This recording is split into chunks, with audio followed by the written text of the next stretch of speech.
Alrighty, folks, let's talk about some murdered cards. In other words, cards that have been totally eclipsed by newer and better versions from the United and Stormwind expansion. In some cases, that'll mean cards that are just objectively better, just have distinctly stronger stats or effects. Or in some cases, cards I think are just subjectively doing what that card's supposed to do in a much better way. There are going to be a bunch of you who like to argue about power creep in the comments. Yeah, go ahead. I encourage you to do that. This isn't necessarily a value statement on if this is bad or good or if it's truly power creep. We're just comparing cards over time. I don't think that's inherently a bad thing for the game. It's often on a card by card or meta by meta basis if these cards are problematic in their advancements or not.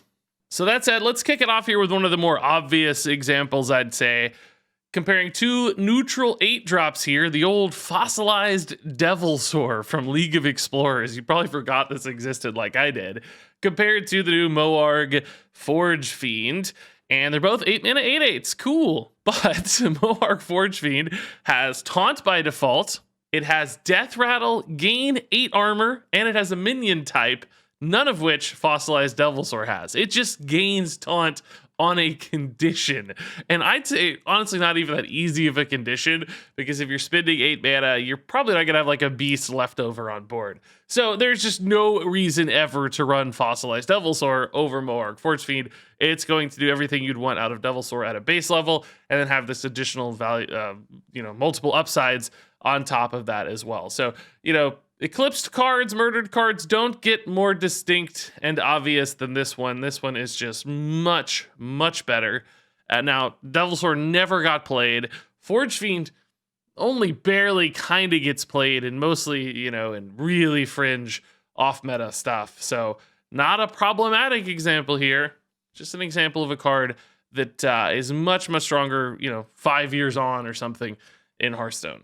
All right, moving on here. We have another, I'd say, a particularly crazy example and a more recent comparison as well with Rabban Worgen over here from Witchwood. Wasn't all that long ago compared to certainly League of Explorers anyway. And the Impatient Shopkeep here is just a distinctly better version of Rabban Worgen because, number one, it's neutral. So you can run this in any deck, not just warriors. Typically, class cards get kind of a power boost over neutral cards. It's hard to print really, really good neutral cards because they can slot into so many places. Whereas you can make class cards a little bit stronger on average. They might gain a stat here or there, or just be, more efficient. But in this case, nope, neutral card, distinctly better than a class card because of tradable. Basically, you got some extra flexibility here. You can toss this back into the deck and get a card. Now, that said, still doesn't even get played at all. Rabban Worgen didn't really get played. Impatient Shopkeep, despite being a much, much more powerful version of the card, still doesn't really get played at all. So not a problematic example of dreaded power creep, as people put it. I think a healthy example of making cards, keep up with the times essentially, but still feel totally fair and fine. It's probably like an okay arena card, I'd guess, but just doesn't quite make the cut in standard, despite 2 really significant upgrades. All right, so next on, let's get a little more subjective here. A little more stuff to argue about in the comments. We got Battleground Battlemaster, which is now 6 mana, of course, post-nerf. But remember, she came out at 5 mana. So we're talking about the 5 mana version here. And she's this follow-up card. You got some minions on board, you follow up, and you get, a bonus effect. And in the past, how that would work is we'd get stats. So Fungalmancer, Cobalt Scalebane, and even Sunborn Valkyr would all be 5-drops where you'd follow up on a board and you'd get stats. And, these kind of had varying levels of play. Valkyr, I don't remember really ever getting played seriously. Scalebane, though, was a pretty popular card in all those tempo decks with Keleseth for a while. And then the same for Fungalmancer. This was a very popular follow-up card. Very, very good, in fact.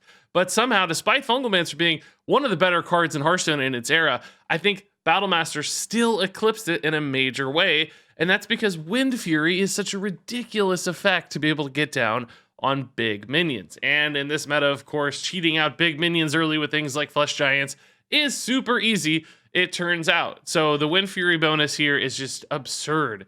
Now, I guess you could probably make an argument that in the Fungalmancer era, maybe Battlemaster wouldn't have been that much better than Fungalmancer. because the minions weren't quite as big.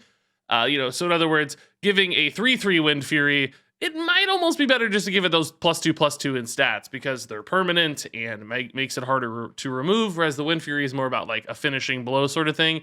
So I could definitely entertain some discussion there. That said, Battlemaster just finishes games right now. Fungalmancer didn't often finish games so much as advance them, keep pushing along, right? Of course, sometimes it could be the lethal blow, but Battlemaster's much, much better at taking, wins out of nowhere compared to Fungalmancer, because it often advances like 16 damage off a couple giants, whereas Fungalmancer's only really ever going to add that 4 damage. And 16, believe it or not, is a much bigger number than 4, not to mention Battlemaster herself is a 5/5, and Fungalmancer was only a 2/2, shooting those extra stats on board that are harder to remove themselves. So all in all, to me, Battlemaster just seems like a vastly more efficient and high output version of these previous 5-mana follow-up cards, all in the neutral set. Definitely way better than like Cobalt Scalebane. That only gave +3 attack, and it did it on a delay, had the same stats as Battlemaster, and was a widely played card. That's a really crazy distinction to me. How much better Battlemaster is when Scalebane was actually a really good card in its era.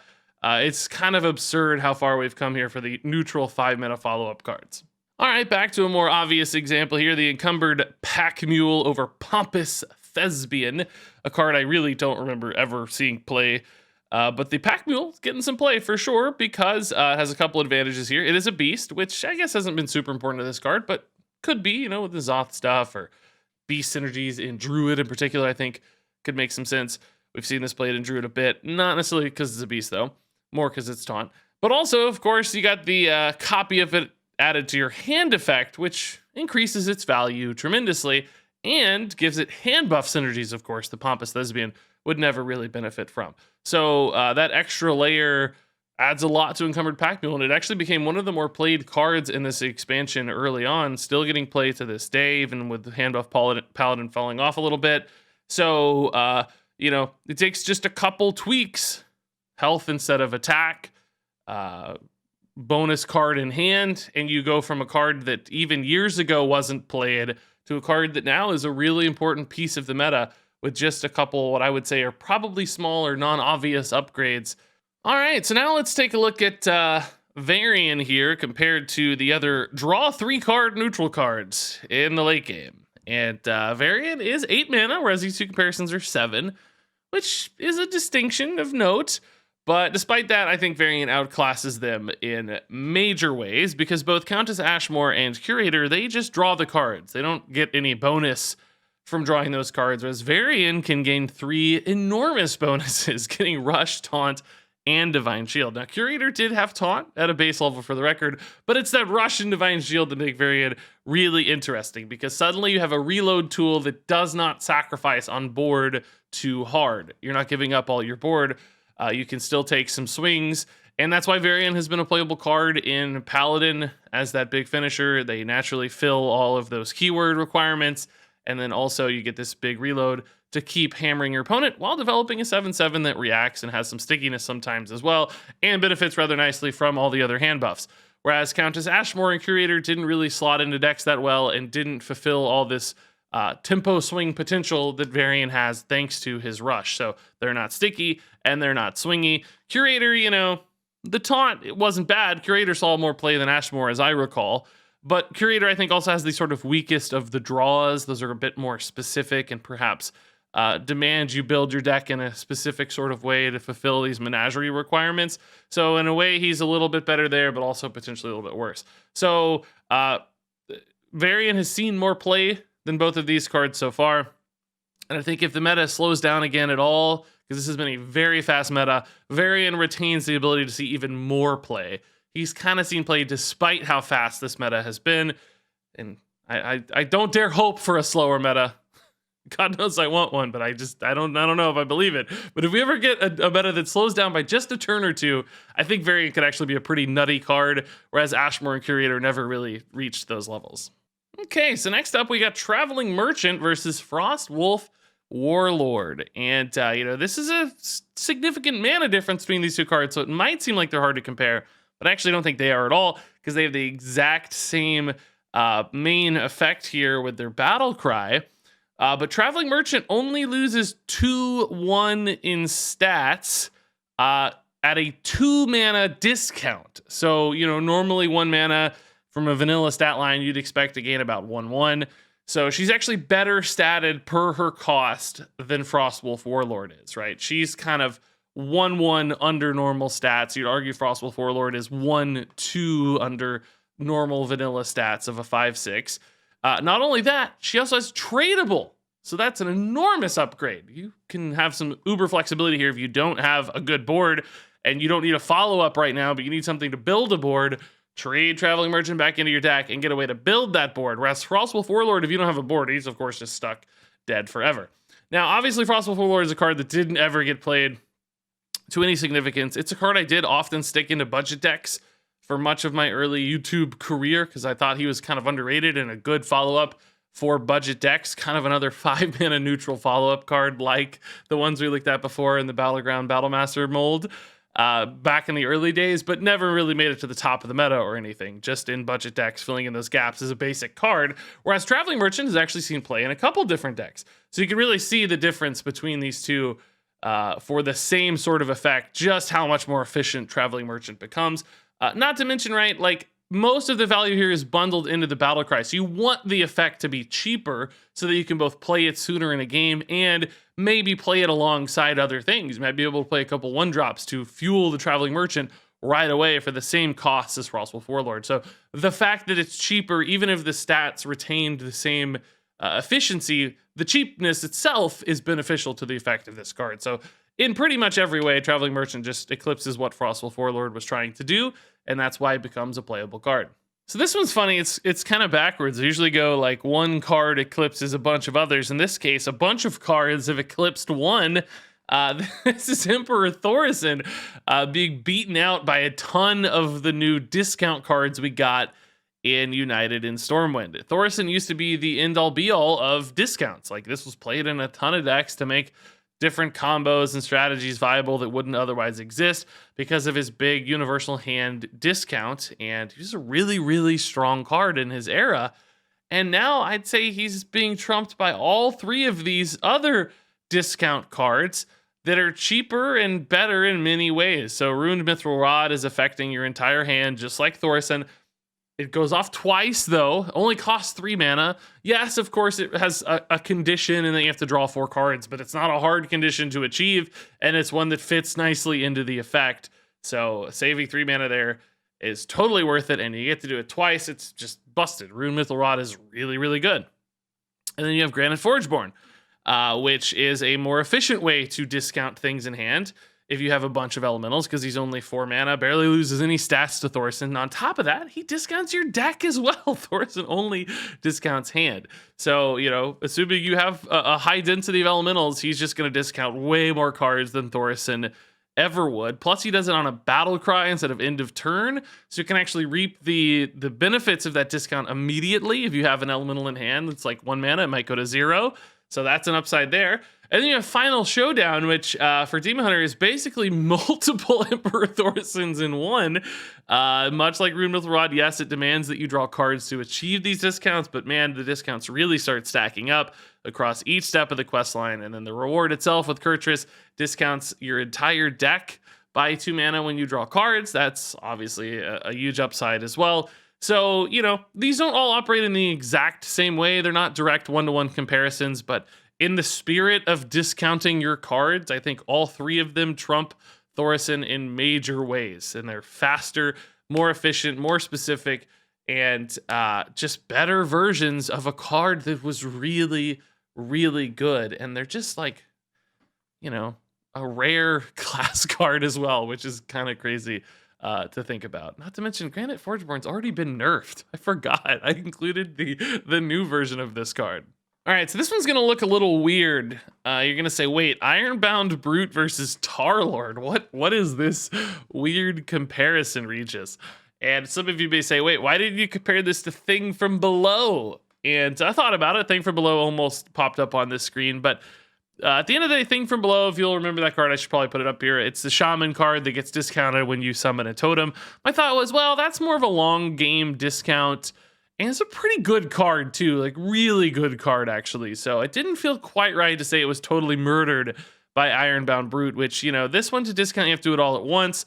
Whereas the other one has this sort of long-term upside. You could top deck it late in the game at 0 mana. You don't have to put any extra work in. So anyway, that's why I didn't include Thing for Blow. But why did I include Tarlord? Like, how are these comparable? And it's frankly just that they're both 7 mana class taunts. And I also thought about including Ancient of War here, which is a 7 mana class taunt for Druid. And I just wanted to say, like, look, guys, look. Ironbound Brute has 13 total stats, right? He's a 6/7. He's got a minion type and demon.